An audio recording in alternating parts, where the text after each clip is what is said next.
I only have 1 month to live. Will you travel with me? Laura Wood spoke those words into the darkness of their bedroom, her voice barely louder than the sound of Nick Brock's breathing beside her. She had rehearsed this moment for weeks, playing out different scenarios in her mind, imagining how he might respond. Would he look at her with indifference? Would he suggest she travel with friends instead? Would he even believe her? The silence that followed her question stretched so long that Laura wondered if he had fallen asleep, if her confession had simply dissolved into the air unheard. Then she felt the bed shift as Nick turned toward her, and in the dim light filtering through their curtains, she saw his eyes open and focus on her face with an intensity she had not witnessed in years. "What did you say?" His voice carried something unfamiliar, something that sounded almost like fear. Laura repeated herself, each word deliberate and weighted with finality. "I have 1 month left, maybe less. The doctors gave me the diagnosis 3 weeks ago. I did not tell you right away, because telling you would make it real, and I was not ready for it to be real. But now time is running out, and I need to ask you something before I lose the courage. Will you travel with me? Will you give me 30 days before I'm gone?" Nick sat up abruptly, switching on the bedside lamp that flooded their room with harsh light. Laura blinked against the brightness and saw confusion and disbelief warring across her husband's features. He opened his mouth, closed it, opened it again like a man trying to form words in a language he had forgotten how to speak. "This cannot be happening. You seem fine. You look healthy. When did this start? What kind of diagnosis? Have you gotten a second opinion?" The questions tumbled out in a rush, and Laura noticed that even in this moment, even faced with her mortality, Nick's first instinct was to problem solve rather than to feel. She reached for his hand, and when her fingers closed around his, she felt him flinch as though her touch burned. "I have seen multiple doctors. They all confirmed the same thing. My body is shutting down from the inside, and there is nothing anyone can do to stop it. I do not want to spend my remaining time in hospitals fighting a battle I have already lost. I want to see mountains covered in snow. I want to breathe clean air and watch sunsets from places I have only dreamed about. I want to do these things with you if you will come with me. If you cannot, I understand. I know your work is important. I know you have meetings and responsibilities and a company that needs you. But I am asking anyway, one last time, for you to choose me over everything else." The words hung between them like a bridge Laura had built from desperation and dying hope. She watched Nick's face transform as the reality penetrated his initial shock.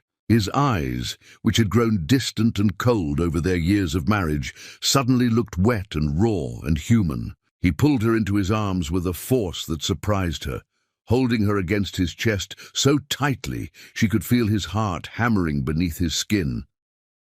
"Of course I will come with you. I will cancel everything. None of it matters. Nothing matters except you." His voice broke on the last word, and Laura felt moisture on her hair where his face pressed against her head. She could not remember the last time Nick Brock had cried, could not recall ever seeing him vulnerable enough to let tears fall. They stayed tangled together as the night dissolved into early morning, neither of them sleeping, both of them holding on like drowning people, clinging to the same piece of wreckage. Laura felt relief wash through her body because her desperate gamble had worked. She had lied about dying, had invented a terminal illness to force Nick to finally see her, to finally prioritize her over the empire he had built from nothing. The guilt of her deception pressed against her ribs like a physical weight. But beneath the guilt lived something fiercer and more primal, the satisfaction of finally being important enough to matter. Their marriage had died slowly over 5 years, each day adding another layer of distance between them. Laura could pinpoint the exact moment things changed, could remember the night Nick closed a deal that made him wealthy beyond their wildest college dreams. He had come home victorious, champagne in hand, already talking about the next opportunity, the next mountain to climb. Laura had congratulated him and suggested they celebrate by taking that trip to the coast they had been planning. Nick had looked at her with distracted eyes and said they would go soon, just as soon as he secured the next round of funding. That trip never happened. None of the trips happened. Nick's world expanded outward into boardrooms and conferences, while Laura's world contracted inward into the walls of their mansion. She had tried everything to reach him. She had learned to cook his favorite meals, setting the dining room table with candles and flowers, only to eat alone when he texted that he was working late. She had bought tickets to shows and concerts, holding 2 seats in dark theaters while strangers sat beside her in Nick's empty place. She had suggested therapy, had begged him to take a weekend away with her, had stood in his home office at midnight crying and asking him to please just look at her, really look at her. Nick had perfected the art of being physically present while emotionally absent, of nodding at her words while his mind remained elsewhere, of touching her body without connecting to her soul. Laura had stopped crying about 2 years ago. She had stopped asking and expecting and hoping. She had become a ghost in her own marriage, moving through their expensive rooms like furniture that Nick barely noticed. She had wondered if he would even realize if she disappeared completely, if he would notice her absence, or simply move through his days uninterrupted. The thought of dying invisible and unloved had terrified her more than death itself, had driven her to conceive this elaborate fiction. She had researched terminal illnesses, had crafted a diagnosis that would sound legitimate without requiring immediate hospitalization, had given herself a timeline short enough to create urgency, but long enough to truly reconnect with Nick. Now, wrapped in his arms for the first time in months, Laura felt the dual edges of her deception cutting into her heart. She was manipulating him, using fear and guilt to extract the love he had withheld. But she was also giving them both a gift, one final chance to remember what they once meant to each other, one last opportunity to love each other the way they had promised on their wedding day. When morning arrived properly, Nick made calls that Laura overheard from the hallway. He spoke with an authority she rarely heard him use at home, informing his assistant that he was taking a leave of absence, instructing his board members to handle operations without him, cancelling meetings that had been scheduled for months. He did all of this without hesitation, without negotiation, and Laura understood that facing her death had finally shaken something loose inside him, had finally broken through the walls he had constructed between himself and genuine emotion. They packed with efficient silence, Nick moving through the closet pulling out warm clothes while Laura watched him from the bed. He kept glancing at her as though afraid she might vanish if he looked away too long, and each glance carried weight that Laura had forgotten existed between them. When they left their mansion in the pre-dawn darkness, neither of them locked the door. Nick simply closed it behind them and walked toward the car without looking back. And Laura realized he was already beginning to shed his old life, already starting to transform into someone new. The flight to Switzerland felt suspended outside normal time. Laura pressed her face against the airplane window, watching clouds drift below them like mountains made of mist, and felt Nick's hand find hers across the armrest. His thumb traced small circles on her skin, a gesture from their early days together that she thought he had forgotten. She closed her eyes and let herself believe that maybe, just maybe, her lie would become the truth that saved them both. Chapter 2. The First Week of Awakening. The village appeared as their car wound through mountain roads that seemed carved from pure winter. Snow covered everything in that particular way that made the world look new and unmarked by human presence. Laura had chosen this place from photographs online, drawn to its remoteness and the promise of silence that cities could never offer. Nick had wanted to book them into one of those luxury resorts with heated pools and celebrity chefs, places where money could insulate them from discomfort. But Laura had insisted on the small cabin on the edge of the village. She needed simplicity.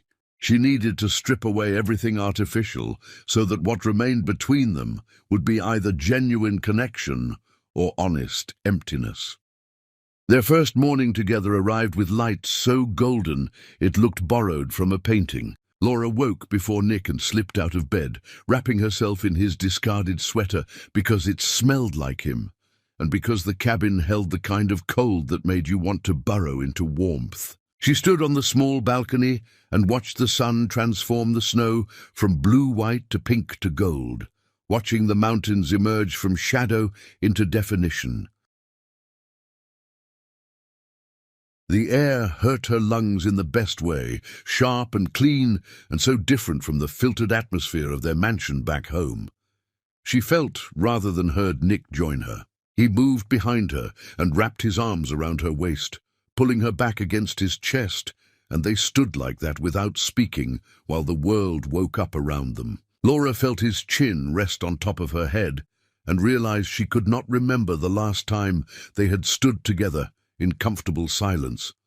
The last time proximity did not feel like obligation. The moment stretched long enough that she began to catalogue it in her memory, began to collect sensory details she could return to later. The weight of his arms, the sound of his breathing, the particular quality of light that made everything look sacred. "Tell me about your mother," Nick said finally, his voice rough from sleep and altitude.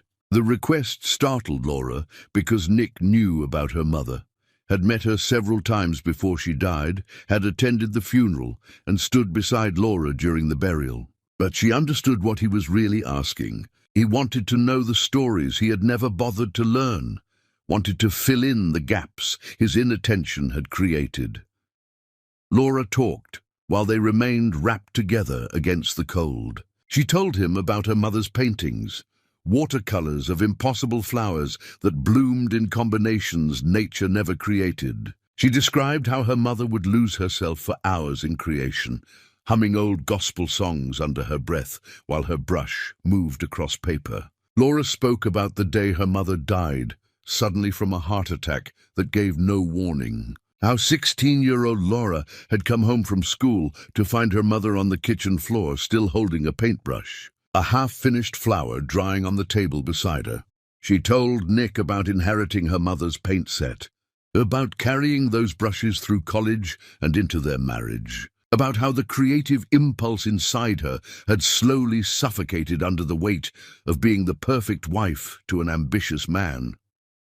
Nick's arms tightened around her when she mentioned her father's death, the funeral he had missed because of a business trip he could not reschedule. Laura had cried alone at the service, had stood beside her father's grave with only Patricia beside her, had returned to their empty house and waited 3 days for Nick to come home. When he finally arrived, he had apologized briefly before diving into emails, and Laura had understood in that moment that grief was something she would always experience in solitude within their marriage.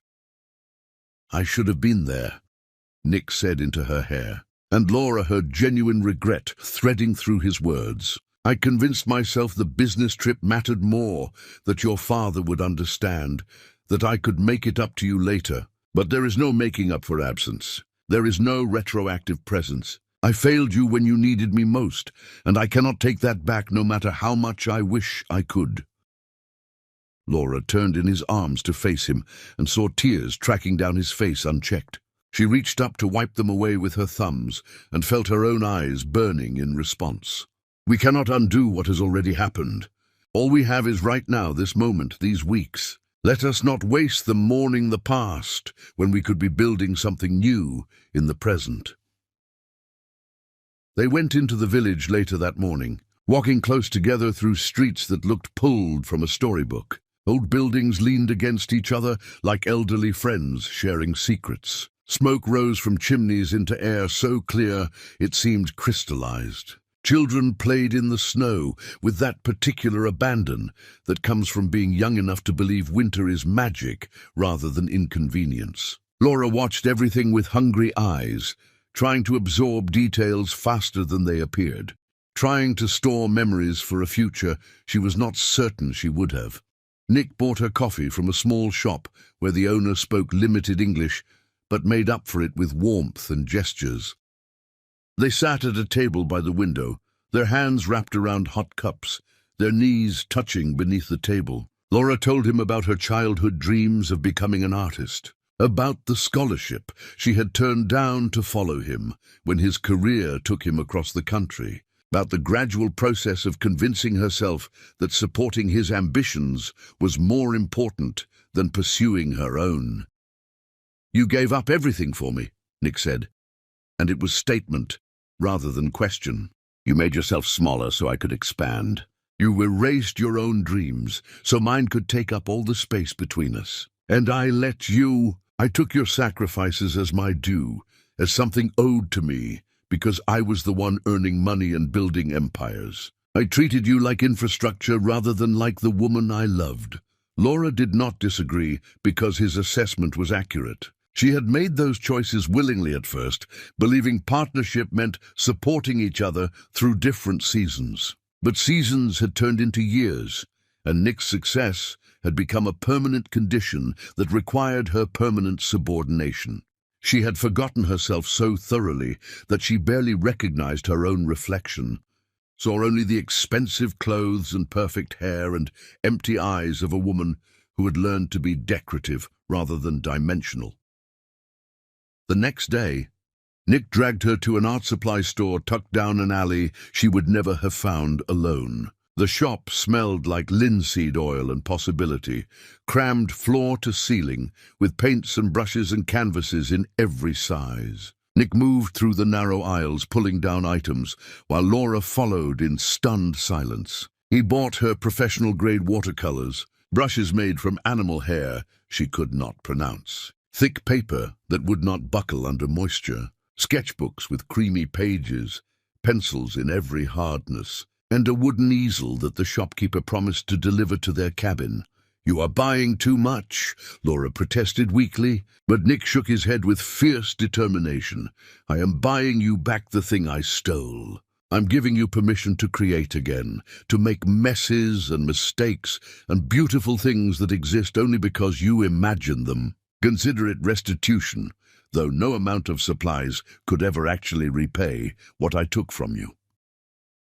That afternoon, Laura painted for the first time in years. Nick had set up the easel in the corner of their cabin, where light poured through windows overlooking the mountains. Laura stood before the blank canvas with a brush in her hand and felt terror mixed with exhilaration. Her first strokes were hesitant, rusty, uncertain, but muscle memory lived deeper than conscious thought. And gradually, her hand remembered how to move, how to blend colors, how to transform blank white into something that captured the world as she saw it, rather than as it objectively existed. She painted the mountains, but made them purple and gold instead of realistic white and gray. She painted their cabin with smoke rising from the chimney in spirals that looked like music made visible. She painted Nick sitting in the chair by the fireplace, with a book he was not really reading, his eyes distant and thoughtful, his face more relaxed than she had seen it in years.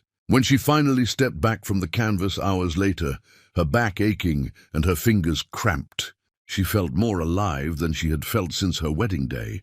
Nick came to stand beside her, studying what she had created with genuine attention. "You painted me smiling?" "I did not realize I was smiling." "You were not," Laura admitted. "But I painted who you are becoming, rather than who you have been. I painted the version of you I used to know, the one who laughed easily and noticed small beauties and believed happiness was as important as achievement." Nick pulled her against his side, and they looked at the painting together in silence. Laura felt his chest rise and fall, with breathing that seemed less burdened than before, as though their time here was slowly removing layers of armor he had been carrying without realizing the weight. She leaned into him and let herself imagine a future where they could sustain this version of themselves, this softer and more genuine way of existing together. The fantasy felt fragile as spun sugar, beautiful but likely to shatter at the first touch of reality. Their fifth morning together, Laura woke him before dawn with insistence that bordered on playful.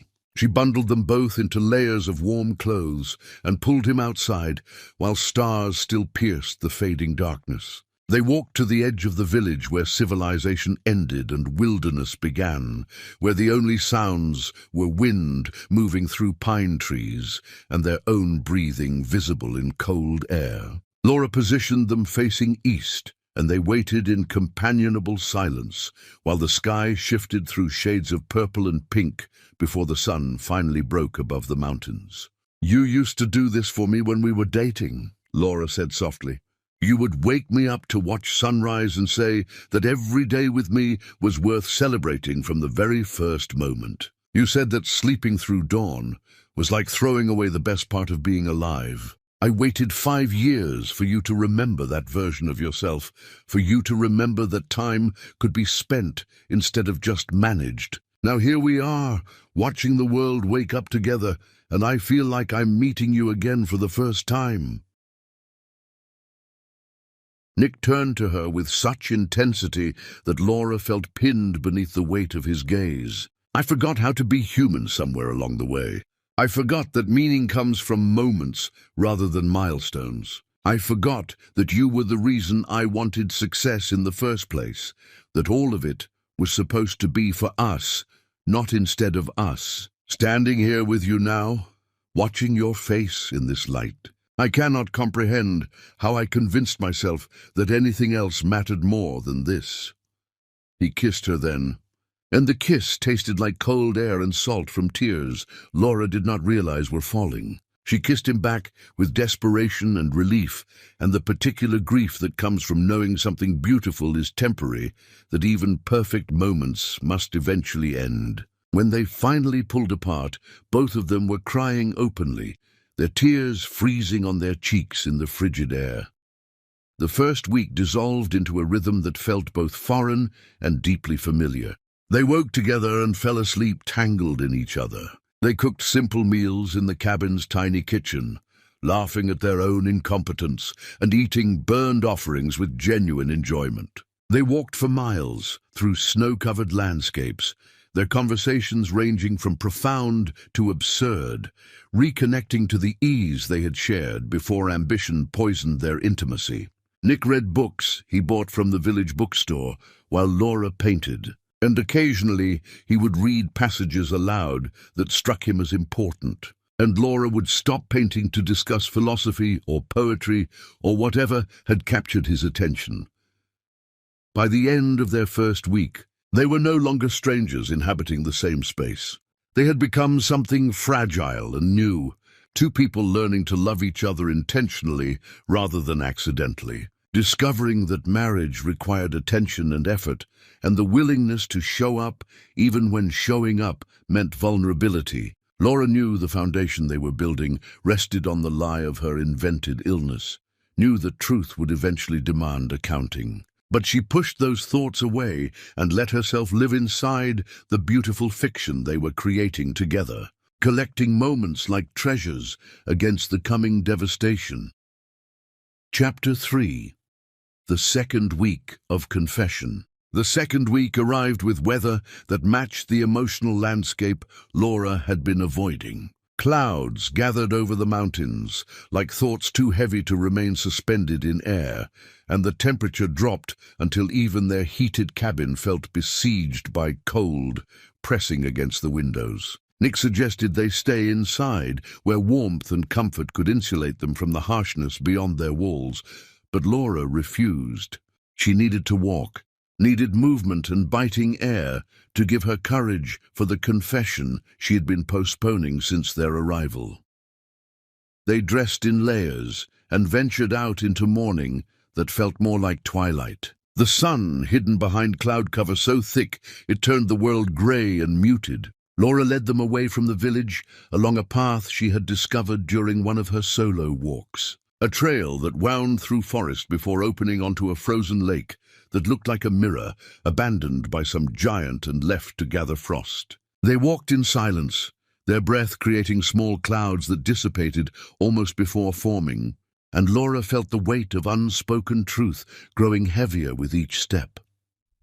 When they reached the lake, Laura sat on a wooden bench someone had placed at the water's edge, probably for summer tourists who came to admire reflection and beauty. Now the lake offered only stillness, and the particular emptiness of winter landscapes. Nick sat beside her close enough that their shoulders touched, and Laura drew strength from that small point of contact before she began speaking words she had been holding inside for years.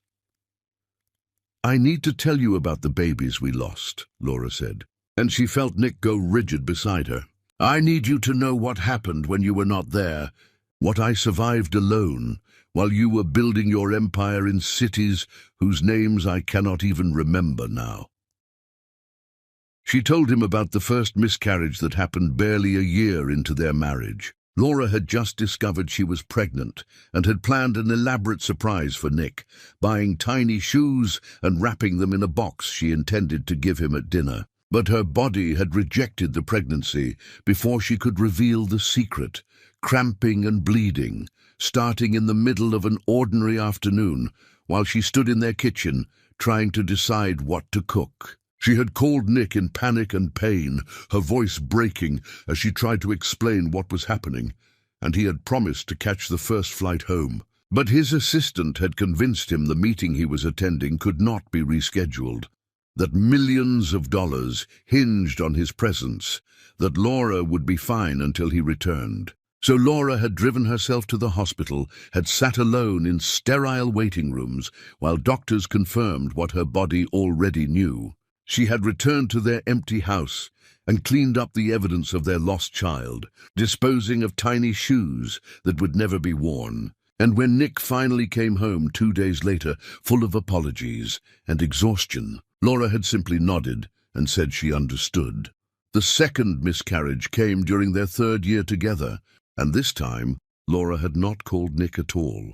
She had learned that his work would always take precedence, that asking him to choose her was asking him to betray the identity he had constructed around success and achievement.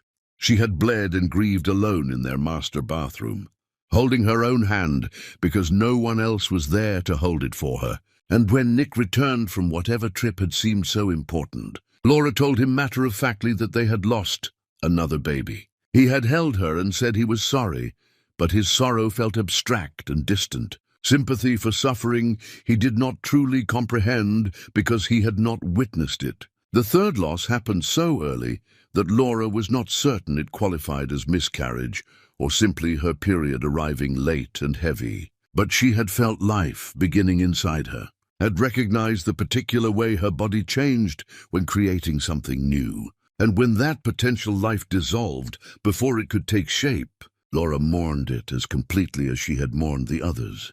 She never told Nick about the third loss at all, because by then she understood that her grief was hers alone to carry, that marriage did not automatically mean shared burden. 3 times my body tried to make us into parents, Laura continued, her voice steady though tears streamed down her frozen cheeks. 3 times I waited for you to be present, to hold my hand and tell me we would survive this together. 3 times I learned that I was alone in every way that mattered. Do you understand what that did to me? Do you comprehend how many small deaths I experienced while you were busy becoming successful? Nick had fallen to his knees in the snow before Laura finished speaking. His face had collapsed into anguish so raw it looked painful, and sounds were coming from his throat that resembled sobbing but sounded more animal than human. He pressed his face against her lap, and his entire body shook with the force of grief that had been delayed by years of ignorance. Laura placed her hand on his head, her fingers threading through his hair, and she felt no satisfaction in his pain, only the exhausting relief of finally being witnessed in her suffering. "I am sorry," Nick gasped between sobs. "I'm so deeply, unforgivably sorry. I abandoned you when you needed me most. I chose deals and meetings over your pain. I let you grieve our children alone because I convinced myself that money mattered more than presence. I cannot take back those choices. I cannot undo the damage I caused. But I need you to know that I would give everything I own, everything I built, to go back and be there for you. I would trade every dollar for one chance to hold your hand through that suffering." Laura pulled him up from the snow and held him while he cried against her shoulder, and she found herself crying too, not from fresh pain, but from the strange comfort of finally being allowed to speak her grief aloud and have it acknowledged. They stayed locked together until the cold became unbearable, until their tears froze on their faces and their bodies trembled from exposure rather than emotion. Only then did they pull apart and begin the long walk back to their cabin, holding hands so tightly their fingers went numb. That evening, they lay in bed facing each other in darkness, pierced only by moonlight filtering through curtains. Nick traced Laura's face with his fingertips, like a blind man learning to recognize beauty through touch alone. And Laura let herself be studied, let herself be seen in a way she had not permitted since their marriage began its slow deterioration. "I forgave you for the absences long before tonight," Laura whispered into the small space between their faces. "I forgave you because holding anger felt like dying twice, once from the loss of our babies and again from the poison of resentment. But forgiving you did not erase what happened. It did not restore the trust I lost when you chose work over me repeatedly. It did not heal the part of me that learned to expect disappointment whenever I needed you most." Nick pressed his forehead against hers, and she felt wetness that might have been his tears or hers or both combined. "I do not know how to fix what I broke. I do not know if broken trust can ever become whole again, or if it just becomes something different, something scarred and imperfect, but still functional. All I know is that I want to spend whatever time we have left proving that I am capable of showing up, of choosing you, of being the partner I should have been from the beginning." They made love that night with a tenderness that felt almost sacred. And afterward, Laura lay awake long after Nick's breathing deepened into sleep. She stared at the ceiling and felt the weight of her deception pressing against her chest. She had manipulated him with fiction of dying, had weaponized his guilt and fear to extract the attention she craved. Part of her wondered if this made her as culpable as him, if her lie was equivalent to his years of neglect. But a deeper part of her believed that desperate people did desperate things, that she had used the only tool available to make herself visible to a man who had stopped seeing her. The next morning brought unexpected beauty. Fresh snow had fallen overnight, covering the world in pristine white that made everything look renewed and innocent. They visited a small chapel in the village center, a building so old its stones seemed to hold centuries of prayer and grief and joy. Laura had not been inside a church since her father's funeral, and entering this quiet space brought memories flooding back with such force she had to steady herself against a pew. "I want to light candles for our babies," Laura said, and her voice echoed slightly in the empty chapel. "I want to give them some small acknowledgement, some moment where their brief, almost existence is honored." Nick bought 3 candles from the elderly woman keeping watch near the entrance, and together they approached the altar where dozens of small flames already flickered in red glass holders. They lit their candles one at a time, each flame representing a life that never took its first breath, and Laura felt grief wash through her, clean and sharp and somehow less heavy than before. Nick stood beside her with his head bowed and his lips moving in what looked like prayer, though Laura had never known him to be religious. She wondered what promises he was making, what bargains he was attempting to strike with whatever divine force might be listening. They sat in the pews long after their candles burned down to nothing, sitting in silence that felt full rather than empty, and Laura understood that some losses could never be fixed or forgotten, but could be survived. She understood that grief did not disappear, but could be integrated, woven into the fabric of who you became, rather than remaining an open wound that never healed. When they finally left the chapel, Laura felt lighter in a way she had not felt since before her first miscarriage, as though confession and acknowledgement had released something she had been carrying unconsciously.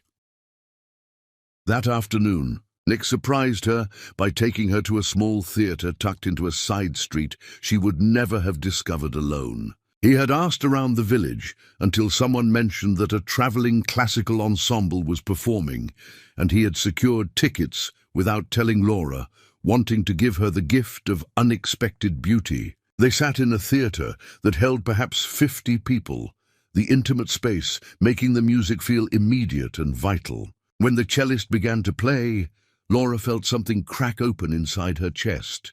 Her mother had played cello before arthritis stole her ability to hold the instrument properly. Laura had grown up falling asleep to the sound of her mother practicing scales and melodies, had associated that particular rich voice of the cello with safety and love. After her mother died, Laura had never been able to listen to cello music without crying, so she had simply avoided it entirely, protecting herself from grief by denying herself beauty. But now, sitting beside Nick in this small theatre, while the musician drew impossible sounds from wood and strings, Laura let herself cry without shame or embarrassment. She cried for her mother and for her lost babies, and for the years she had wasted being invisible in her own marriage. She cried from grief and from relief and from the strange joy that comes from allowing yourself to feel everything instead of nothing. Nick held her hand throughout the performance and did not try to stop her tears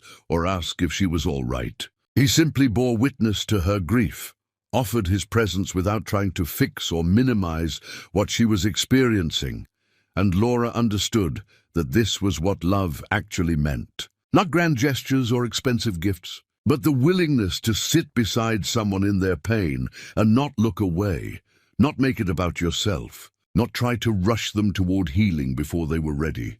When the performance ended and they walked back to their cabin through snow that glittered under streetlights, Laura felt fundamentally altered. The second week had excavated old wounds and examined them in light instead of letting them fester in darkness. She had given Nick her grief, and he had received it without defensiveness, had absorbed her pain and carried it with her instead of making her bear it alone. They were building something real now, something honest, and Laura felt terror mixed with hope because she knew the foundation included her lie, knew that eventually truth would demand its reckoning. Chapter 4.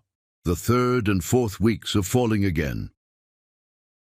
The third week felt suspended outside normal time, as though they had stepped through some invisible barrier into a world where clocks moved differently, and ordinary rules no longer applied. Laura woke each morning with the strange sensation of living inside a dream she might wake from at any moment, and she clung to Nick with increasing desperation, trying to memorize the feeling of his arms around her before everything inevitably fell apart.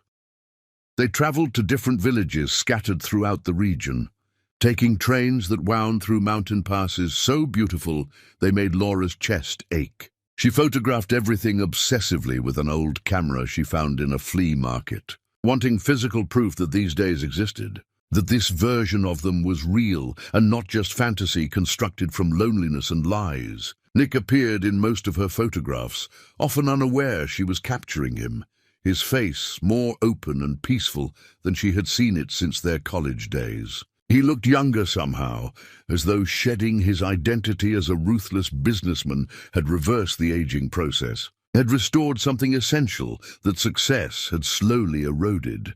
In one village built into a hillside, overlooking a valley that looked painted rather than real, they encountered a street artist who offered to paint their portrait together.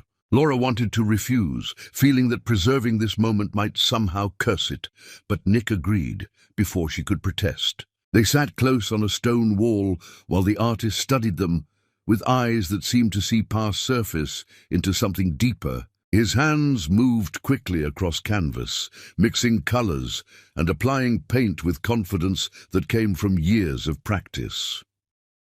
When he finally turned the portrait around for them to see, Laura felt her breath catch. He had painted them touching foreheads, Nick's hand cupping her face, her eyes closed in an expression of complete trust. They looked like people who had loved each other across lifetimes, who had found each other repeatedly through different incarnations because their souls recognized each other, regardless of circumstances. "You two have the look of people who almost lost each other but found your way back," the artist said in accented English. "That kind of love is rare, It survives because it chooses to survive, not because it is easy.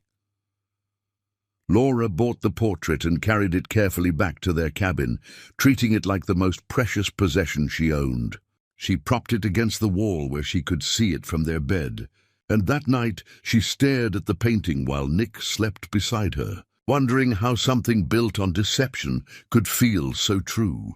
The days blurred together in the best possible way. They woke tangled in each other and fell asleep the same way. They cooked meals that tasted better than expensive restaurant food because they made them together, laughing at their mistakes and inventing ridiculous recipes. They walked for miles through landscapes that seemed designed specifically to make humans feel small and grateful. They talked about everything and nothing, reclaiming the ease they had shared before ambition poisoned their intimacy. Nick read to her in the evenings while she painted, his voice turning poetry and philosophy into music. He would occasionally stop reading to share a passage that struck him as important, and they would discuss meaning and interpretation until late into the night. Laura painted constantly during this week, producing canvas after canvas that captured not just what she saw, but what she felt. She painted Nick sleeping with one hand reaching toward where she should be. She painted the mountains at different times of day, each version reflecting her shifting emotional state. She painted abstract pieces that expressed love and fear and guilt in colors that had no names. On one particularly beautiful afternoon, they hiked to a waterfall that somehow had not frozen completely, water still cascading down rocks in defiance of winter's grip. They sat on a boulder at the base of the falls, the sound drowning out everything except the beating of their own hearts. Nick turned to Laura with an expression so vulnerable it made her want to look away. "When you die," he said, and Laura felt the words like a physical blow, even though she knew they referred to her invented illness. "I will not survive it. I know that sounds dramatic, but I am being literal. The man I was before these weeks with you will cease to exist because he cannot exist in a world without you. I do not know what version of myself will emerge from that loss, but I know he will be fundamentally different from who I am now or who I was before." Laura wanted to confess everything in that moment. She wanted to tell him the truth about her lie, wanted to explain her desperation and fear and the calculations that led her to this deception. But she looked at his face full of love and dread, and she could not bring herself to shatter the fragile world they had built. So instead she kissed him, pouring everything unsaid into that kiss, trying to communicate through touch what she could not express in words. The fourth week arrived too quickly, time accelerating as it always does when you want it to slow down. Laura began to deliberately tire herself, to simulate the symptoms of illness she had claimed to suffer. She slept later and napped during the day. She walked more slowly and let Nick see her wince occasionally, as though pain was beginning to infiltrate her body. She ate less, pushing food around her plate while claiming her appetite had diminished. Nick watched her with increasing alarm, his eyes tracking her every movement like he was trying to memorize her before she vanished. "I do not want to go to a hospital," Laura told him when he suggested seeking medical attention. "I do not want to spend whatever time remains in sterile rooms under artificial light, being poked and prodded by doctors who cannot help me anyway. I want to stay here with you, in this place we found together. And I want to let nature take its course in the most beautiful setting possible." Nick did not argue, though she could see the conflict in his face. The war between respecting her wishes and his desperate desire to do something, anything, to prevent the ending they both believed was coming. They spent more time in the cabin during this week, Laura claiming cold and exhaustion made outdoor adventures difficult. Nick built fires in the fireplace and read to her while she lay on the couch wrapped in blankets. And sometimes Laura would fall asleep to the sound of his voice and wake to find him watching her with an expression that combined love and grief so thoroughly she could not distinguish between them.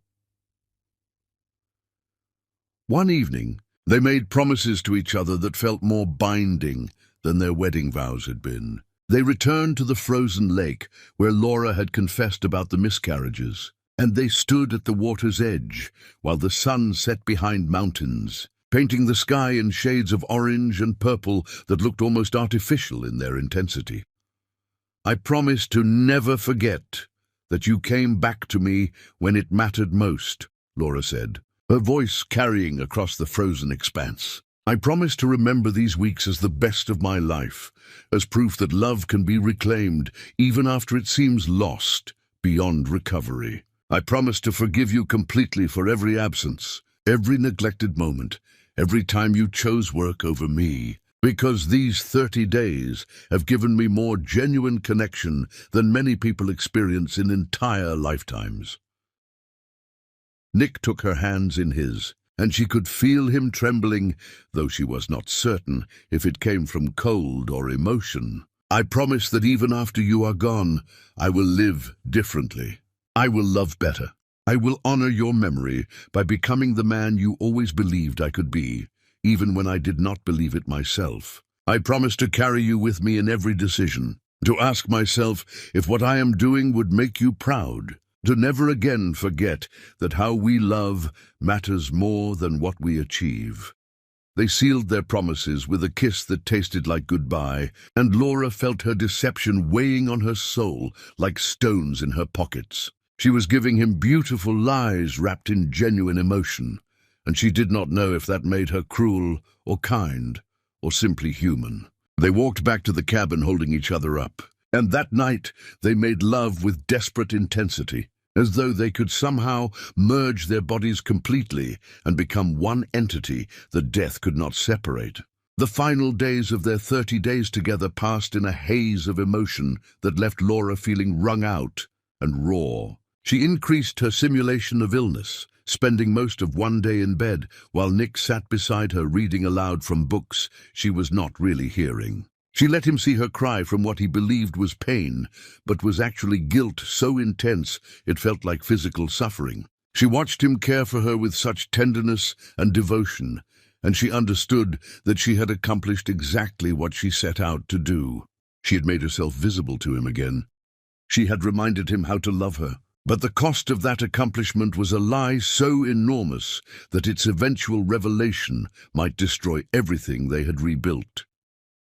On what they both believed was her final night, Laura stayed awake until the early hours of morning, watching Nick sleep beside her. She memorized the rise and fall of his chest, the way his face relaxed in sleep, the particular way his hand rested on her hip, like even unconscious he needed to maintain contact.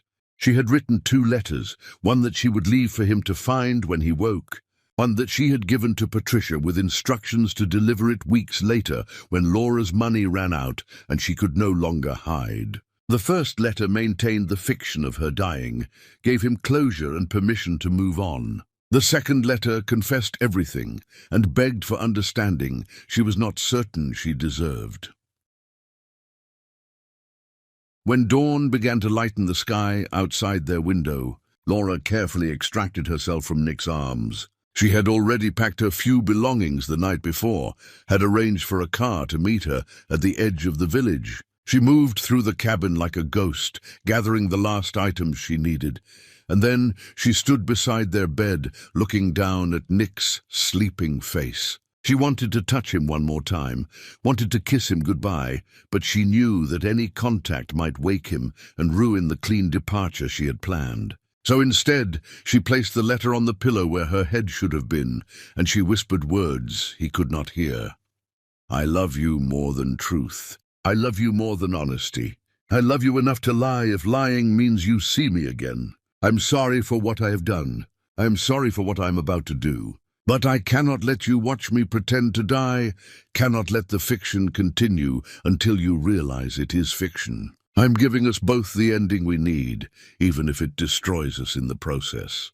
Laura left the cabin as the sun rose, walking away from the only happiness she had known in years. Walking away from the man she loved because she loved him too much to let him discover her deception. She got into the waiting car without looking back, and she did not allow herself to cry until they were miles away. until the village disappeared behind mountains, and she knew there was no turning back from what she had set in motion. Chapter 5. The Vanishing and the Collapse. Nick woke to wrongness that his body recognized before his mind could articulate what felt different. The bed beside him was cold, not just empty, but cold in a way that suggested hours of absence rather than minutes. He reached across the mattress, expecting to find Laura's warmth, and instead encountered sheets that held no memory of her body. His eyes opened fully, and he sat up, his heart already beginning to accelerate, with a panic he did not yet understand the source of.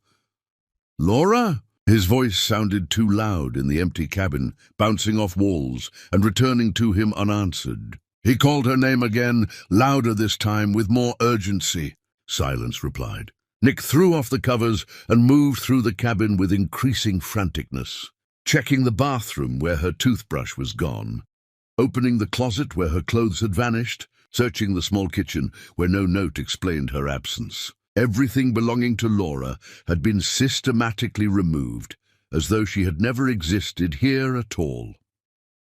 Then he saw the envelope on her pillow, his name written in her distinctive handwriting across the front. Nick picked it up with hands that had begun to shake, and he felt dread opening like a chasm in his chest. He tore open the envelope and pulled out pages covered in Laura's careful script, and as he read, his world collapsed into itself, like a building being demolished from the inside. She had written that she loved him too much to let him watch her die, that these 30 days were the most beautiful gift anyone had ever given her, that he had made her feel alive and seen and cherished. She wrote that she could not bear for his last memories of her to be suffering and decline, could not allow him to witness her body failing and her spirit diminishing. She begged him not to search for her, told him to return to his life and remember her as she was in Switzerland, happy and whole and complete. She thanked him for finding her again before it was too late, for proving that their love could be reclaimed even after years of neglect. She signed the letter with declarations of love that would have been beautiful if they were not also goodbyes. Nick read the letter until the words blurred together, until he had memorized every line, and then he read it again, because reading kept him connected to her somehow, kept her voice alive in his head. When he finally accepted that reading would not bring her back, he began tearing through the cabin, looking for any clue she might have left behind, any indication of where she had gone. He found nothing except the paintings she had created during their time together, canvases that now looked like messages from someone already dead. He called her phone and reached a disconnected number. He ran to the village, asking everyone if they had seen her, showing her picture to shopkeepers and strangers who shook their heads with sympathy, but no information. He contacted every hospital within driving distance, certain she had collapsed somewhere and was dying alone without him. The hospitals had no record of anyone matching her description. He went to the police station and tried to file a missing person report, but the officer explained gently that an adult leaving her husband voluntarily was not a crime, that they could not force someone to be found if they did not want to be. Nick spent 3 days in a state of complete devastation, barely eating or sleeping, searching the surrounding areas with manic determination. He hired a car and drove to neighboring villages asking about Laura, showing her photograph until his voice went hoarse from repetition. He checked hotels and bus stations and train depots, everywhere and anywhere she might have passed through. A clerk at one small hotel thought she recognized Laura, said a woman matching that description had checked in briefly before leaving with a man in a dark car. The information sent Nick's mind spiraling, because suddenly he wondered if everything had been a lie, if Laura had used him for 30 days of luxury before running off with someone else, if the illness was fiction and the love was performance. He returned to their cabin and sat surrounded by her paintings, trying to reconcile the woman who created these intimate portraits with someone capable of such elaborate deception. He found the journal he had been keeping during their time together, the record Laura had asked him to write so he would never forget these weeks. He read his own words, describing her laughter and vulnerability, and the way she looked at him like he was her entire world. And he could not make sense of a reality where that woman would simply disappear without explanation. When Nick finally flew back home, he moved through his mansion like a ghost haunting his own life. Everything reminded him of Laura, but a Laura who existed in a different timeline, a version of their marriage before Switzerland transformed everything. He wandered into her painting studio, the room she had abandoned years ago when his success made her dreams seem insignificant, and he found old canvases stacked against walls, half-finished paintings of flowers that looked like her mother's impossible blooms. He sat on the floor of that dusty room and wept with a violence that left him gasping for air. His assistant came by the house trying to brief him on the business, showing him documents that required his signature and decisions that could not wait any longer. Nick looked at the papers and felt nothing except contempt for the life he had built at Laura's expense. He told his assistant to handle everything, that he did not care what happened to the company, that all of it meant nothing without her. The assistant left looking concerned and confused, and Nick did not blame him because he barely recognized himself anymore. He stopped eating regularly and lost weight with alarming speed. He stopped sleeping more than a few hours each night, his dreams filled with Laura disappearing over and over in increasingly horrific ways. He sat in their bedroom, holding her clothes and breathing in her scent until it faded from the fabric and all he could smell was his own desperate grief. His phone rang constantly with calls from board members and lawyers and people whose names he could not remember. But he let everything go to voicemail because none of it mattered if Laura was dying somewhere alone, thinking he had abandoned her again. 3 weeks after returning home, Patricia appeared at his door. She was Laura's oldest friend, the woman who had stood beside her at their wedding and held her hand through miscarriages while Nick was absent. Patricia looked at him with an expression combining pity and anger, and Nick knew before she spoke that whatever she was about to say would change everything. She asked to come inside, and Nick led her to his study where he had been spending most of his time, surrounded by the journal from Switzerland and photographs of Laura from happier days. Patricia sat across from him and studied his face like she was deciding whether he could handle what she needed to tell him. Nick waited in silence because rushing her felt pointless when his entire world had already collapsed. "Laura is not dying," Patricia said finally, and Nick felt those 4 words like a physical blow. "There is no terminal illness. There never was. She lied to you because it was the only way she could think of to make you see her again before she left you permanently." Nick could not process what he was hearing. His mind rejected the information because accepting it meant reconstructing his entire understanding of the past month. Patricia continued talking, explaining that Laura had fabricated the diagnosis to force Nick to choose her over his work, that the 30-day timeline was manufactured to create urgency and intensity, that everything had been calculated to extract one final experience of genuine love before Laura walked away from their marriage forever. "She was not dying physically, but she was dying inside your marriage," Patricia said, and her voice carried no sympathy for Nick's shock. "She spent 5 years becoming invisible while you chased success. She tried everything to reach you, and you ignored every attempt. So she lied, she invented a dramatic crisis, because drama was the only thing that could penetrate your obsession with work. And it worked, did it not? You finally saw her. You finally chose her. You finally loved her the way you should have been loving her all along." Nick felt rage rising through his shock, anger at being manipulated, fury at Laura for putting him through the horror of believing she was dying.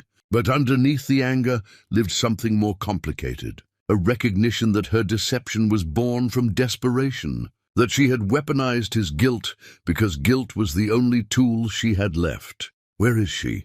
Nick demanded, his voice shaking with emotion he could not name. "I need to see her. I need to talk to her." Patricia shook her head. "She made me promise not to tell you her location. She disappeared because she convinced herself you only loved her out of pity, that your tenderness in Switzerland was obligation rather than genuine feeling. She could not bear watching your love turn to disgust when you discovered the truth. So she left before you could reject her. Patricia handed him another letter, one Laura had written for Patricia to deliver after enough time had passed. Nick took it with trembling hands and read words full of apology and explanation, Laura begging him to understand that the lie came from desperate love rather than malicious intent. She wrote that she knew he would hate her when he learned the truth, that she understood she had become the villain in their story. But she wanted him to know that the 30 days were real for her, even if the illness was fiction. Every moment of connection had been genuine. Every touch had carried real love. The foundation might have been false, but the building constructed upon it was true. Nick finished reading and looked up at Patricia with eyes that burned from unshed tears. She was wrong. She is wrong. I do not love her from pity or obligation. I love her because those 30 days reminded me who she is and who we used to be. I love her because she fought for us when I had given up. Her lie does not diminish my feelings. If anything, it proves how much she needed me, and I failed her so completely that lying seemed like her only option. Patricia's expression softened slightly. Then you need to tell her that yourself, but I cannot help you find her. She liquidated her accounts and disappeared completely. She could be anywhere. Nick stood up and felt determination replacing despair in his chest. Then I will search everywhere. I will look in every city until I find her. I will not stop until I can look her in the eyes and tell her that my love is real, that Switzerland changed me permanently, that I forgive her completely because I understand why she felt she had no other choice. Patricia studied him for a long moment before nodding slowly. She told me you would give up after a few weeks, that you would decide she was not worth the effort. I told her she was wrong about you, that underneath the cold businessman lived the man she fell in love with. I hope I was right. After Patricia left, Nick sat alone in his study and felt his old life falling away like skin being shed. He understood in that moment that finding Laura would require becoming someone new, someone who valued love over success, someone who would sacrifice everything comfortable and familiar for the chance to prove his devotion was real. He looked around at his expensive office and his luxury home, and all the markers of achievement he had accumulated, and he felt nothing except eagerness to abandon it all in pursuit of the only thing that had ever truly mattered. Chapter 6. The Destruction of an Empire. Nick Brock became a man with singular purpose. Within hours of Patricia's departure, he had hired 3 separate investigation firms, each one promising results that the others could not deliver. He gave them everything he knew about Laura, every detail of their life together, every habit and preference and fear. He authorized unlimited budgets and demanded daily updates. The investigators fanned out across the country, following leads that dissolved into nothing before they could be properly examined.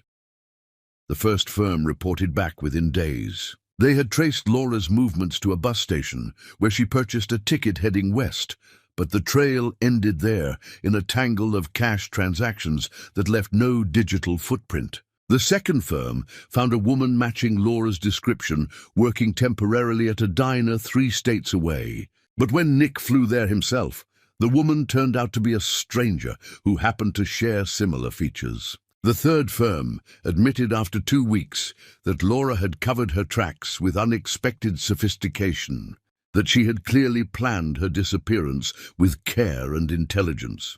Nick increased the search efforts, pouring money into the investigation like water disappearing into sand. He stopped attending meetings entirely, stopped responding to emails, stopped pretending that anything else in his life held meaning. His assistant appeared at his door with increasingly urgent messages about decisions that required his attention, contracts that needed signatures, crises that demanded immediate response. Nick looked at these problems that once would have consumed him and felt nothing except irritation that they were distracting him from his real work. His board of directors called an emergency meeting and summoned Nick to attend. He went because refusing would have required energy he needed for other things. They sat around a conference table in a room designed to intimidate and impress, and they spoke to him with careful voices about his prolonged absence and declining performance. They showed him charts illustrating falling stock prices and lost contracts. They explained that competitors were circling, that key employees were leaving, that the empire he built was crumbling without his leadership. Nick listened to their concerns and felt detached from the panic in their voices. When they finished speaking, he told them to do whatever they wanted. Sell the company, dissolve it, find new leadership. He did not care anymore. The board members stared at him with expressions ranging from shock to anger, but Nick stood and left the room before anyone could formulate a response. He walked out of the building that bore his name and never looked back. His lawyers contacted him with frantic calls about the legal implications of abandoning his responsibilities. His accountant sent detailed projections showing how quickly Nick was burning through his wealth, how unsustainable his current spending had become. Within 6 months at this rate, he would exhaust most of his liquid assets. Within a year, he might lose everything he had worked decades to accumulate. Nick signed documents authorizing the sale of his interests to a competitor for a fraction of their actual value. And he felt relief rather than regret. He was shedding the identity he had constructed so carefully, removing layers of ambition and status until only the essential core remained. That core was simple and uncomplicated. He was a man who loved his wife. He was a husband searching for the woman he had failed. Everything else was just noise and distraction. 3 months into his search, the investigation firms had produced nothing except bills and excuses. They had followed countless false leads, interviewed hundreds of people, examined records and footage and testimonies that all led nowhere. Laura had vanished as completely as smoke, leaving behind no trail that professional investigators could follow. Nick understood then that strangers could not find her, that no amount of money could purchase what only love could accomplish. The investigators were looking for a missing person. Nick was looking for the other half of his soul. He dismissed all 3 firms and began preparing for a different kind of search. He withdrew cash from his accounts and divided it into small amounts he could carry. He packed a single bag with essential items and added Laura's photograph, the journal from Switzerland, and nothing else that mattered. He looked around his mansion one final time, seeing it as Laura must have seen it during their marriage. A beautiful prison where she had slowly disappeared while he chased things that meant nothing. He left without locking the door and walked away from luxury with the same ease most people displayed walking away from garbage. His expensive car sat in the driveway, but Nick ignored it, choosing instead to walk to the bus station because he wanted to understand what Laura's life must be like now. Wanted to experience the world from her perspective, rather than from his position of wealth and privilege. The search that followed consumed him entirely. Nick moved from city to city with no plan, except to keep moving, to cover ground, to show Laura's picture to every stranger willing to look. He stopped using credit cards because he wanted to understand survival on limited resources. He rationed his cash carefully, sleeping in cheap motels when he could afford them, sleeping in his car when he could not. He ate 1 meal each day and accepted hunger as the price of continuing the search. He asked the same question thousands of times in hundreds of locations. "Have you seen this woman?" Most people barely glanced at the photograph before shaking their heads and moving on with their lives. Some looked longer, their faces softening with sympathy for his obvious desperation, but they had no information to offer. A few asked why he was searching with such intensity, and Nick would simply reply that she was his wife and he needed to tell her something important. The responses varied. Older women sometimes touched his arm gently and wished him luck, with voices that suggested they understood something about love and loss. Men his age often looked at him like he was pathetic, wasting his life on a woman who clearly did not want to be found. Younger people mostly ignored him entirely, too absorbed in their own concerns to care about a stranger's quest. The search aged Nick with brutal efficiency. The constant stress, the poor nutrition, the endless walking, the sleepless nights spent wondering if Laura was safe, all of it carved years into his face. His hair began turning grey within the first month. Deep lines appeared around his eyes and mouth, aging him beyond his years. His body grew lean from walking countless miles, his muscles becoming hard and defined, while his face hollowed out from inadequate food. He stopped maintaining his appearance because grooming felt pointless when every moment should be spent searching. His expensive clothes wore out, and he replaced them with cheap alternatives from discount stores. His shoes developed holes that let in water and cold. His hands, once soft from years of desk work, became calloused and scarred from odd jobs he took to earn enough money to continue. 4 months into his journey, Nick's financial situation became critical. The cash he had withdrawn was nearly depleted. He started taking whatever work he could find that paid immediately. He washed dishes in restaurant kitchens, earning barely enough for food. He helped on construction sites when his body allowed, though he lacked the skills and strength of men who did physical labor regularly. He cleaned stores after hours for minimum wage, mopping floors and emptying trash while thinking about Laura and wondering where she was sleeping that night.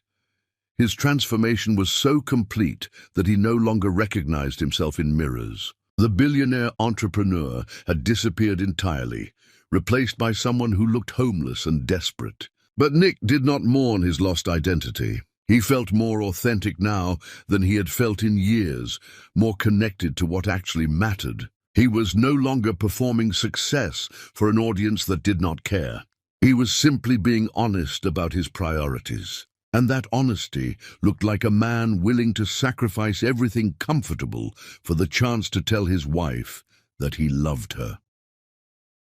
5 months in, Nick experienced moments of doubt that threatened to overwhelm his determination. He stood in a park watching families play together, watching couples walk hand in hand, and he wondered if everyone was right, if he was destroying himself for nothing, if Laura had moved on and built a new life that did not include him. But every time doubt crept in, he would pull out Laura's photograph and look at her face, and he would remember Switzerland and the way she looked at him like he was her entire world. He would remember her confession about the miscarriages and the grief she carried alone. He would remember how completely he had failed her, and failure would reignite his determination to succeed at the only thing that truly mattered.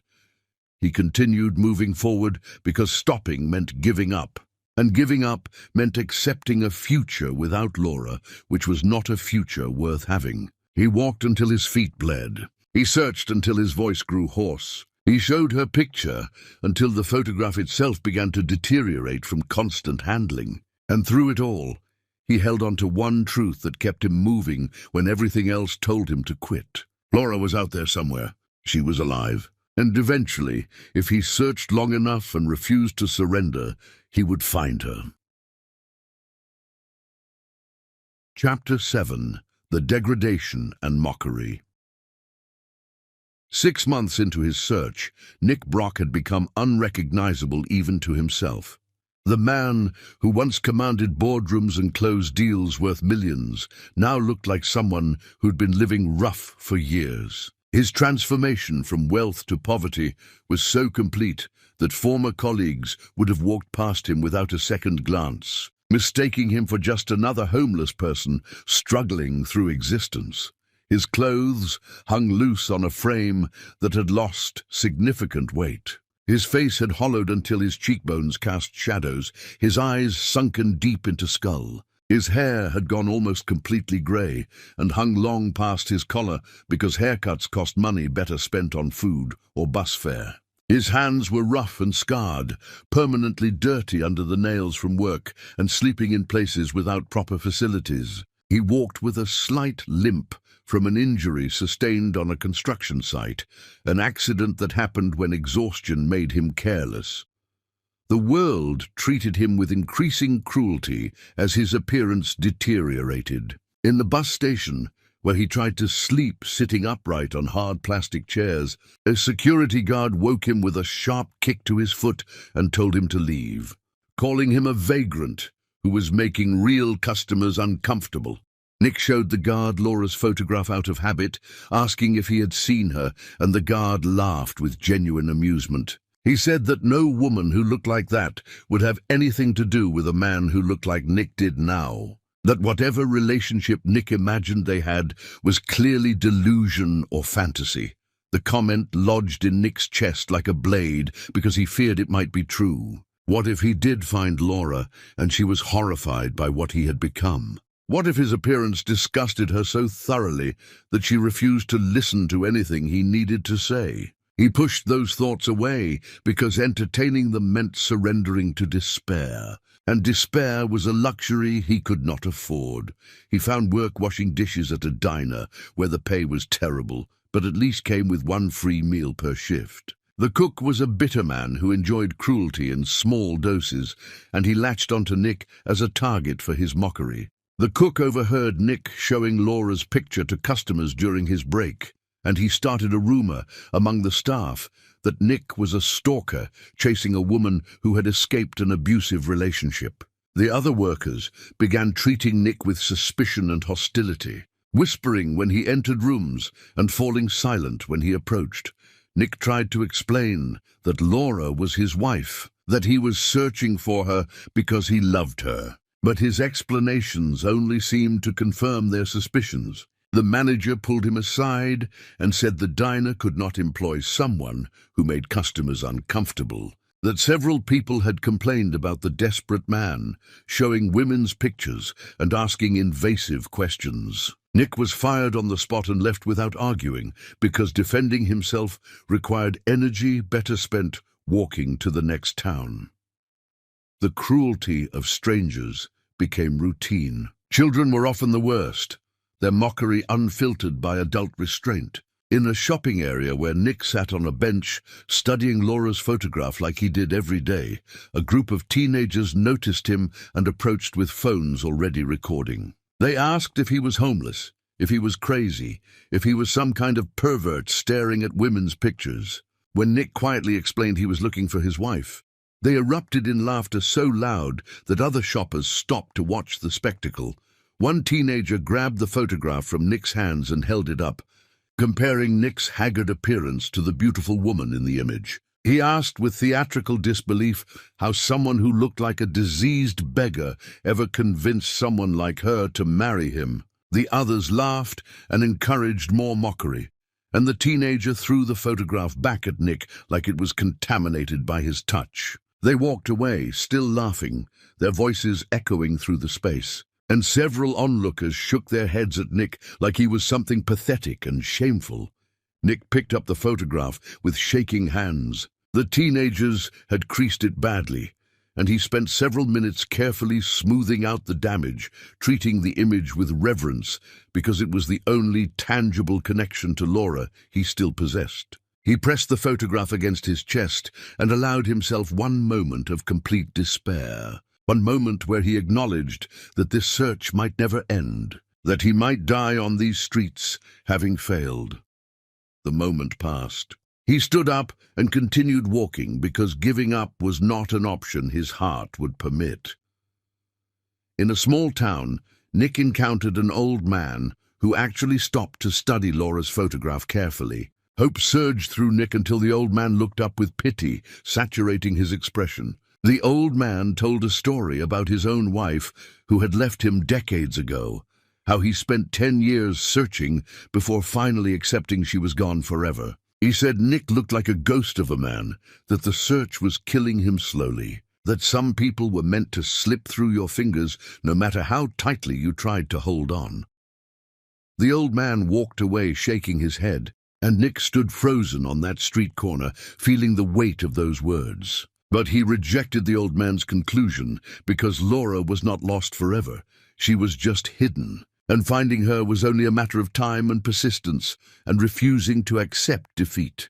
He experienced countless small humiliations. In a coffee shop where he saved enough money to buy one small coffee, needing the warmth and caffeine after walking all morning in rain. He sat in a corner with Laura's picture. A group of college students sat nearby and noticed him. One of them stood up, walked over with false confidence fueled by his friend's attention, and dropped a dollar bill on Nick's table. He said loudly that Nick looked like he needed it more than them. His friends burst into laughter, and Nick felt every eye in the coffee shop turned toward him. Nick looked at the dollar, then at the young man's face full of privileged cruelty, and said nothing. He left the coffee shop without touching the money, feeling humiliation burn through him, but refusing to let it extinguish his determination. 7 months into his search, Nick's body was failing in ways he could no longer ignore. He had developed a persistent cough that rattled in his chest and sometimes brought up blood. His limp had worsened to the point where walking long distances caused significant pain. He lost more weight despite his body having little left to lose. He knew he should seek medical attention, but medical care cost money and time, and both were resources he could only dedicate to finding Laura.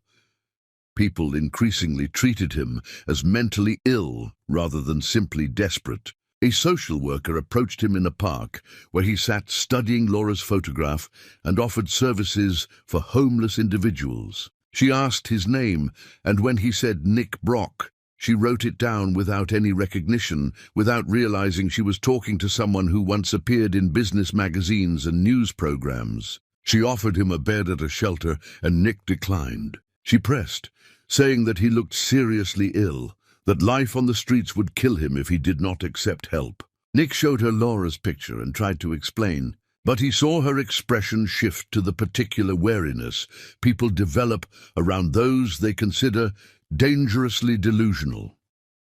The social worker backed away slowly and left, and Nick understood he had crossed some invisible line in people's perception. He was no longer a man on a difficult quest, but a mentally unstable vagrant chasing fantasies. The distinction did not matter to him, because other people's perceptions could not change the truth. Laura existed. His love was real. Their 30 days together had transformed him into someone who would never stop searching, regardless of how the world judged his choices. 8 months in, Nick was barely surviving. He had almost no money left. He ate every other day when he could afford food, sometimes stretching to every 3rd day when work was scarce. His body consumed itself for energy, leaving him skeletal and weak. But every morning he forced himself to stand up and keep moving, because Laura was out there somewhere, and finding her was the only thing that mattered anymore. Chapter 8. The Darkest Descent. 9 months into his search, Nick Brock reached a state that could barely be called living. His body operated on the edge of complete failure, held together by will rather than adequate nutrition or rest. His cough had evolved into something that rattled his entire frame and left him gasping for breath. His limp forced him to walk slowly, each step requiring conscious effort. His hands shook constantly from malnutrition and exhaustion. He looked decades older than his actual age, his face a landscape of suffering etched in deep lines and hollow shadows. He no longer bothered with mirrors because seeing his reflection served no purpose except to confirm what he already knew. He had become a ghost of his former self, a warning about obsession, a cautionary tale that people would tell about the dangers of refusing to accept loss. But Nick did not care about warnings or caution. He cared only about covering more ground, asking more people, following any thread that might lead to Laura. His money had run out completely. He survived by taking whatever work desperate men took when legitimate employment was not available. He sorted through garbage for recyclables he could sell. He stood on street corners with cardboard signs asking for help. He slept wherever he could find shelter from weather, in doorways and under bridges, and in abandoned buildings that smelled like decay and despair. He ate from restaurant dumpsters when hunger became unbearable, learning which establishments threw out food that was still edible and which nights they disposed of their waste. The degradation should have broken him, but somehow it clarified his purpose instead. Stripped of everything comfortable and familiar, Nick understood himself more clearly than he ever had while wealthy. He was not defined by money or status or achievement. He was defined by love and the willingness to sacrifice everything for that love. In some strange way, losing everything made him feel more authentically himself than he had felt in years. On a particularly brutal evening, Nick collapsed on a sidewalk. His body simply gave out, legs buckling without warning, vision narrowing to a tunnel before expanding back to show pavement rushing toward his face.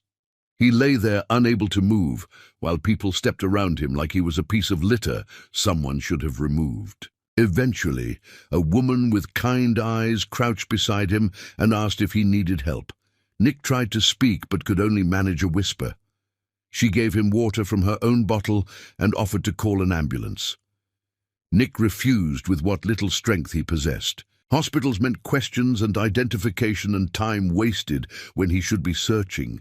He showed the kind woman Laura's photograph, his hands trembling so badly he could barely hold it steady. He asked if she had seen this woman, his voice breaking on each word. The woman looked at the photo for a long moment, then looked back at Nick's ravaged face, and tears filled her eyes. She told him she had never seen Laura, but whoever this woman was, she would be heartbroken to see what he had become searching for her. The woman pressed $20 into Nick's palm and walked away quickly, wiping at her eyes. Nick stared at the money and felt guilt because he should have saved it for printing more copies of Laura's picture or for bus fare to search new areas. But his body demanded fuel, so he bought food and ate it mechanically while hating himself for the weakness. Work became increasingly difficult to find because employers took one look at his appearance and decided he was too sick, too unstable, too likely to collapse mid-shift. A grocery store owner felt sorry for him and let him stock shelves overnight for cash. Nick worked through fever and dizziness, his hands shaking as he arranged products. The owner's wife brought him soup and begged him to rest, saying he was clearly dying on his feet. Nick thanked her but did not rest. He finished his shift and left before dawn to continue showing Laura's picture in yet another unfamiliar town. 10 months into his search, Nick experienced something close to hallucination. He was walking through a shopping district, exhausted and feverish, when he saw Laura. She stood outside a bookstore with her back toward him, her hair the exact shade he remembered, her posture unmistakably hers. His heart stopped. His breath caught. He ran toward her, or tried to, his body managing only an awkward, shambling jog. He called her name, his voice hoarse and desperate. The woman turned around, and she was not Laura. She looked nothing like Laura except for hair color. The stranger stared at Nick with alarm and hurried away. Nick stood in the middle of the sidewalk, feeling the crushing weight of disappointment, and he understood that his mind was betraying him now, creating mirages where none existed. But he also understood that he would investigate every mirage, chase every false lead, because missing the real Laura by assuming she was another hallucination was a risk he would never take. 11 months in, Nick was holding himself together through sheer force of will. His body had aged decades in less than a year. His face looked ancient, despite being only in his early 40s.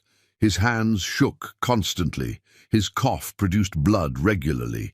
He needed medical attention desperately, but continued refusing it. Because every day mattered, every hour counted, every moment spent not searching felt like time stolen from his purpose. He wandered through cities whose names blurred together, showing Laura's picture to strangers who mostly ignored him. He slept in places that barely qualified as shelter. He ate when he could afford food and went hungry when he could not. He worked odd jobs that paid just enough to keep him moving forward. His expensive shoes had worn through and been replaced by cheap ones that gave him blisters. His clothes were held together with patches and stubbornness. People mocked him regularly now. His appearance invited cruelty from those who measured human worth by material success. In one memorable encounter, teenagers filmed themselves dumping iced coffee over his head while he sat on a bench holding Laura's photograph. They laughed and ran away while Nick wiped sticky liquid from his face and carefully dried the picture with his shirt. The photograph was permanently stained now, damaged beyond repair, but Laura's smile was still visible. He pressed it against his chest and let himself acknowledge that this search might be impossible, that Laura might never be found, that he might die on these streets, having failed the only mission that mattered. The moment of despair passed, as it always did. He stood up and kept walking because his heart would not accept surrender. That night, Nick slept in an alley behind a restaurant. He woke to find a homeless man rifling through his bag. Nick had nothing of value except spare clothes and Laura's picture, but he fought anyway, his body moving on instinct despite its weakness. The man punched Nick in the face, splitting his lip, and ran off with the bag. Nick lay in the alley bleeding and for several minutes considered just staying there, just letting exhaustion and sickness take him.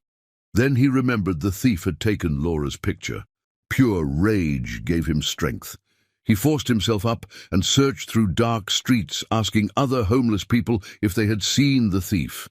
Eventually, an older woman told him where the man usually slept. Nick found him in an abandoned building, already unconscious, the bag beside him. Nick retrieved his belongings, including Laura's picture, which was mercifully undamaged. He left everything else for the thief because he understood desperation in ways he never had when wealthy. As the calendar approached 1 full year of searching, Nick's body was giving unmistakable signals that it could not continue much longer. But his determination had calcified into something unbreakable. He would search until his body literally stopped functioning, and maybe even then his spirit would continue wandering, looking for Laura in whatever existence came after this one. Chapter 9. The Edge of Giving Up.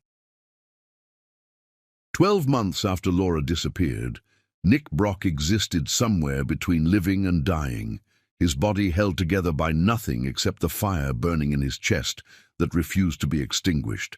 He had aged, so dramatically that strangers who looked at him saw a man in his 60s rather than someone barely into his 40s. His face had become a landscape of suffering, every line carved by hunger and exhaustion and the relentless refusal to surrender. His eyes remained alert despite being sunken deep into his skull, still scanning every crowd for the one face that mattered more than his own survival. He found himself in a city whose name he could not remember, having arrived through some combination of walking and hitchhiking and cheap bus rides that blurred together in his memory. The days had stopped feeling separate and distinct, merging, instead, into one continuous moment of searching and surviving and choosing to continue when every rational voice screamed at him to stop. His cough had evolved into something that rattled his entire frame and sometimes left him gasping for air that would not come. His limp forced him to rest frequently, leaning against walls while his body trembled and his vision narrowed. His hand shook so violently that holding Laura's photograph required both hands and careful concentration. On what felt like the 10,000th Saturday of his search, Nick stood outside a large shopping mall, watching crowds flow through glass doors like water moving around an obstacle. He had learned through painful experience that busy public spaces offered the best chance of finding someone, because so many people passed through them, because visibility meant possibility. He held a piece of cardboard on which he had written, "Looking for my wife," above a crude drawing of Laura that barely captured her beauty but was the best he could manage. Her actual photograph had become too damaged to show anymore. The image, stained and creased and fading from constant handling, but he kept it in his pocket, pressed against his heart where it belonged. People walked past him like he was invisible, or perhaps like he was something they deliberately chose not to see. Hours passed, while Nick stood in the same spot, his legs aching from standing, his body swaying occasionally when dizziness threatened to drop him. The cold bit through his inadequate clothes and settled into his bones.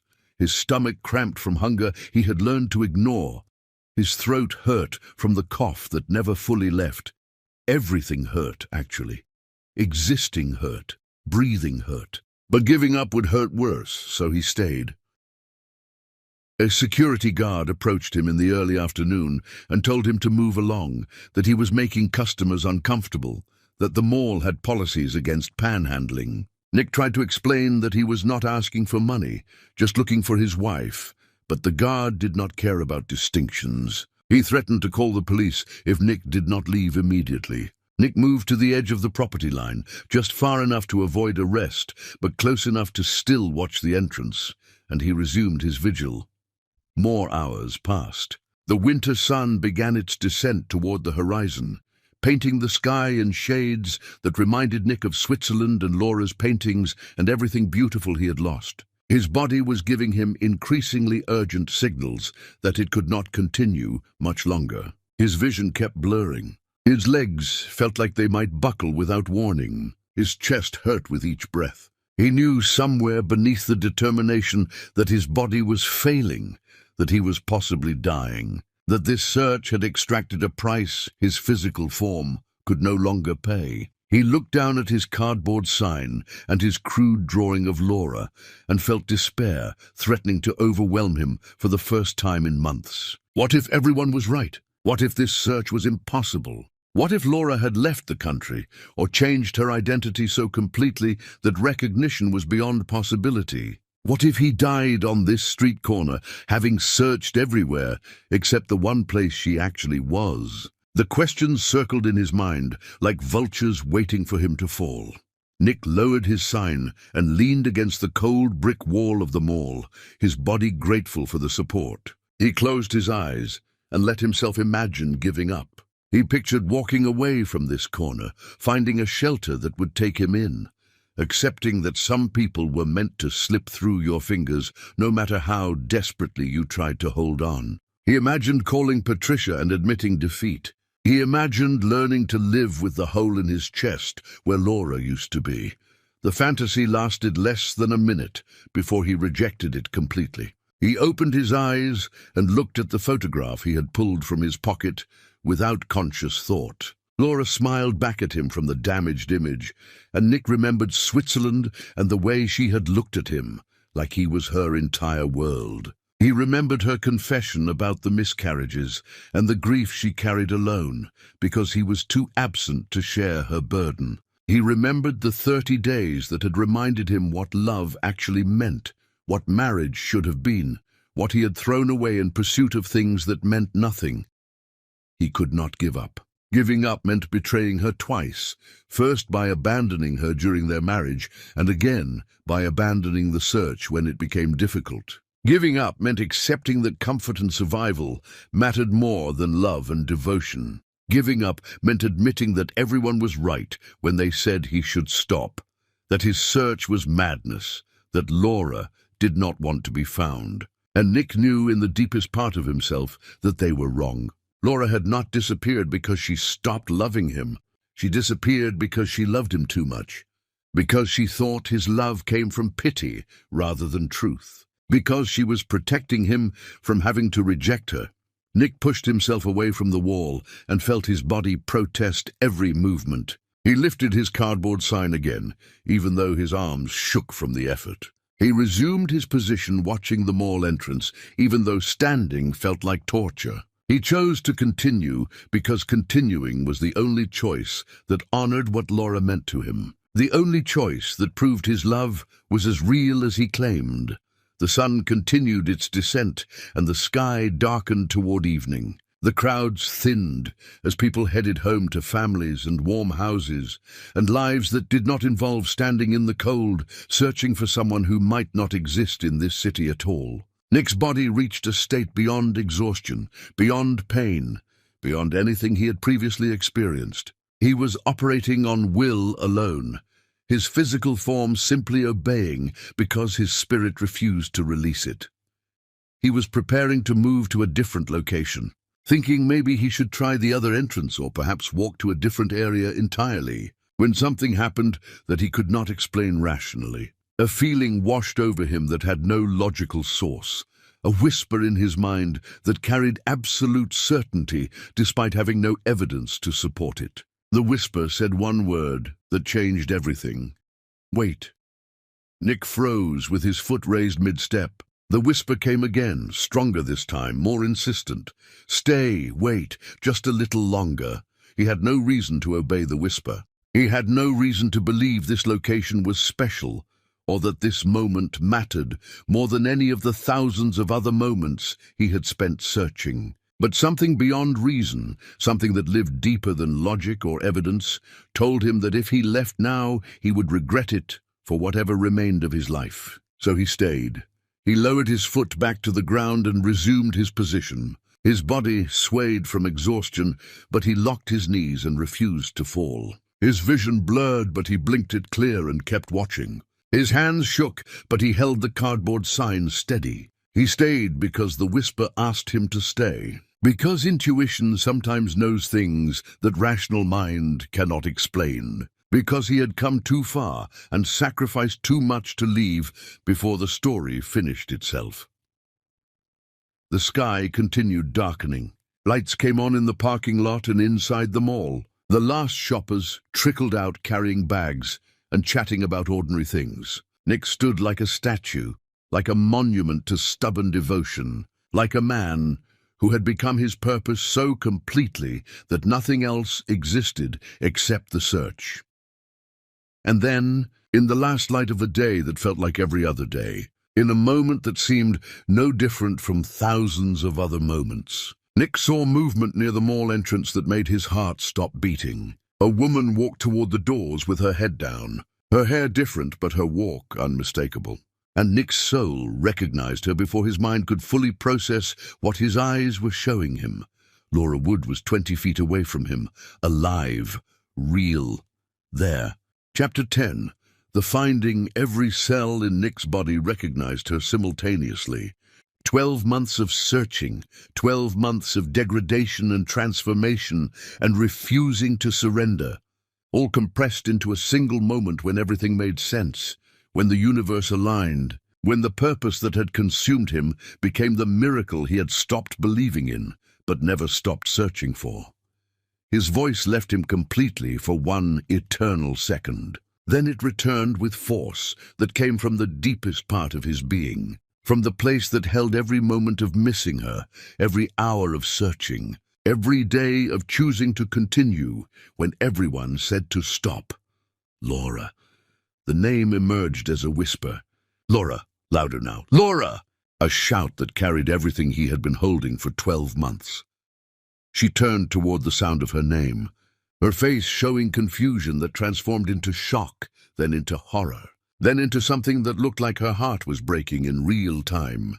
Her eyes locked onto his ravaged face, and Nick watched her expression cycle through disbelief and recognition and devastating comprehension. Her hand flew to her mouth, her face drained of all color, her eyes filled with tears that immediately began falling. Nick moved toward her, and his body obeyed, despite having nothing left to give. He pushed through the small crowd, his eyes never leaving her face, terrified that if he blinked she might disappear like every hallucination, like every false hope, like every moment over 12 months when he thought he saw her, but was wrong. His legs carried him forward through sheer force of will, through stubbornness that had kept him alive this long, through love that was stronger than his body's failure. Laura, Laura, Laura. He kept saying her name like a prayer, like an incantation that would keep her solid and real and there. Laura stood frozen for one moment longer, her face a portrait of shock and grief and guilt so profound it looked physical. Then she moved toward him, and when their paths finally converged after 12 months of separation, when Nick reached her and his body gave out completely, when his legs buckled and he fell at her feet like a man reaching the end of a pilgrimage, the world narrowed to just the two of them, and nothing else existed. He collapsed onto the concrete, and Laura dropped to her knees beside him. her hands hovering over him like she was afraid touching him might shatter him into pieces. She was crying so hard her entire body shook. Her hands finally touched his face, his hair, his shoulders, moving over him like she was confirming he was real and not some ghost conjured by her guilt. "What did you do?" Laura's voice broke completely.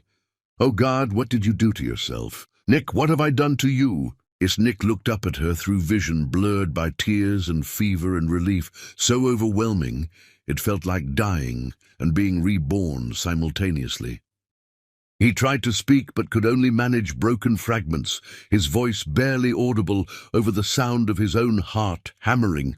"Found you. Had to find you. 12 months. Every city, every street. Never stopped. Not pity, never pity. Love you, always loved you, real, my love is real." Laura pulled him into her arms, holding his wasted body against her chest, and Nick felt her heartbeat beneath his ear, that sound he had been searching for, that rhythm that meant home. She was sobbing into his hair, repeating the same words over and over between gasps. "I'm so sorry. I'm so sorry. Oh God, I'm so sorry. What have I done? What have I done to you?" Around them a crowd had gathered. Phones were raised recording the scene. Voices murmured questions. But Nick heard none of it, because the entire universe had contracted to the space where Laura held him, where her arms wrapped around him, where her tears fell onto his face and mixed with his own.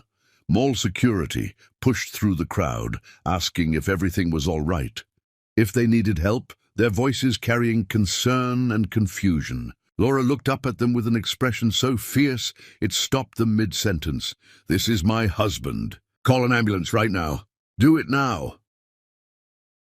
The authority in her voice surprised Nick because it was strength he had not known she possessed. The security guards moved immediately, speaking urgently into radios. Laura looked back down at Nick and he saw everything in her eyes. She saw what the search had cost him.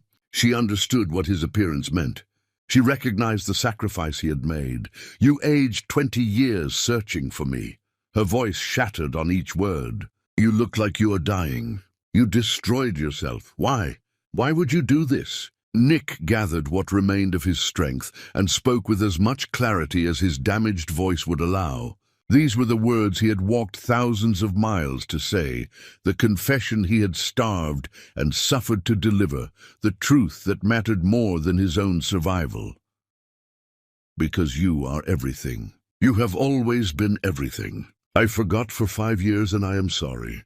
But Switzerland reminded me. Losing you taught me. Your lie showed me how desperate you were, how completely I had failed you. When Patricia told me you were alive, I did not feel betrayed. I felt grateful. Grateful you were breathing somewhere. Grateful I could search for you. I would search another 12 months. I would age another 20 years. I would die searching if that is what it took. Because my love is real, not pity, not obligation, real.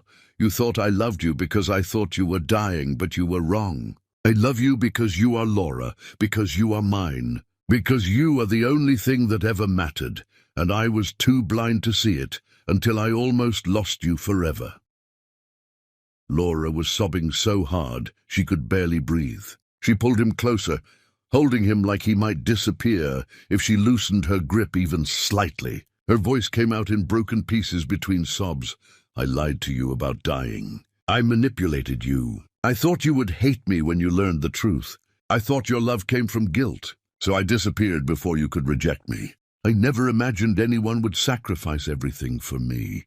I never believed your love was this real, but you destroyed yourself to prove it. You gave up everything, your wealth, your health, your life, for me, for the chance to tell me you loved me." Nick lifted his hand to her face, his fingers trembling as they touched her cheek, tracing the tears that continued falling. "I would do it again, 1,000 times. Every city walked, every night hungry, every moment of suffering. Worth it, all worth it. To be here, to see you, to tell you. Worth everything." The ambulance arrived with sirens that seemed too loud for the moment. Paramedics pushed through the crowd and immediately began assessing Nick's condition, while Laura refused to release his hand. They asked questions about his medical history, and Laura answered what she could while staying pressed against his side. One paramedic quietly told Laura that Nick was severely malnourished, critically dehydrated, likely suffering from multiple infections and pneumonia, that his body had been pushed beyond what humans were designed to survive. They needed to get him to a hospital immediately. As they lifted Nick onto a stretcher, he kept his eyes locked on Laura, memorizing her face. Terrified this was another hallucination that would dissolve when he blinked. She walked beside the stretcher holding his hand, her face still wet with tears, her voice steady now as she spoke to him. "I love you. I have always loved you. I will never leave you again. We are going to grow old together the way we always should have. This is not the end. This is our beginning." In the ambulance, Laura sat beside Nick while paramedics worked to stabilize him. She talked constantly, her voice anchoring him when his body wanted to surrender. She told him about her year working at the mall, about watching him from a distance, about the apartment she rented and the paintings she created while thinking about him. She confessed that not one day passed without missing him, without questioning her choice to leave. At the hospital, doctors worked on Nick for hours while Laura refused to leave the waiting room. When they finally emerged saying he was stable but would need extensive recovery, Laura wept with relief, so intense it felt like collapsing. She was allowed to see him, and she found Nick asleep, connected to machines and IV lines. She pulled a chair beside his bed and took his hand in both of hers. "You proved that love is not about perfect moments," she whispered to his sleeping form. "Love is about searching when everyone says to stop. Love is about destroying yourself if that is what it takes to prove your devotion is real. You taught me what love actually means." When Nick woke hours later, the first thing he saw was Laura's face. She smiled through fresh tears and squeezed his hand. "Welcome back." Nick smiled weakly. "Never left. Just took a detour to find you." Over the following weeks, Nick recovered slowly while Laura never left his side. They talked about everything that happened during their year apart. They cried together and laughed together and began rebuilding what they had almost lost forever. When Nick was finally released, they did not return to his mansion. Instead, Laura took him to her small apartment where they learned to be partners instead of strangers. Months later, they returned to Switzerland and renewed their vows in the chapel where they had lit candles for their lost babies. This time, there were no lies between them. When the priest asked if Nick would love Laura in sickness and health, Nick spoke with a voice that held every moment of his search. "I will love her when she is healthy and when she is sick. I will love her when she is visible and when she is not. I will love her until the day I die, and probably beyond that too." Years later, they lived in a small house filled with Laura's paintings and the ordinary chaos of a life built on truth. They had a daughter who had Nick's eyes and Laura's smile. They grew old together, holding hands while walking, cooking side by side, falling asleep tangled together. And when people asked Nick about the grey hair and aged face that made him look older than his years, he would smile and look at Laura with wonder still visible in his eyes. "I destroyed myself to find her," he would say. "And in destroying myself, I discovered who I actually was. I found her, and I found myself, and we built something real from the ruins." Laura would squeeze his hand and whisper, "Thank you for finding me. Thank you for refusing to give up. Thank you for loving me enough to sacrifice everything." And Nick would hold her tighter and whisper back, "I would do it again. Every city, every night hungry, every moment of suffering, all of it was worth finding you." Their love was not perfect. It was scarred and complicated and built on lies and failures and desperation. But it was real. It was theirs. And it proved that the greatest love stories are not about people who never struggle, but about people who struggle and choose each other anyway, who search until they find what was lost, who rebuild what was broken into something stronger than before. They loved each other until the end of their days. And when Nick finally died decades later, Laura held his hand and whispered the same words she had whispered every night of their lives together. Thank you for finding me when I was lost. Thank you for showing me what love truly means. Thank you for proving that some people are worth destroying yourself to find. And somewhere, in whatever exists beyond this life, Nick smiled and whispered back one final time. Worth it. Every moment. Worth everything.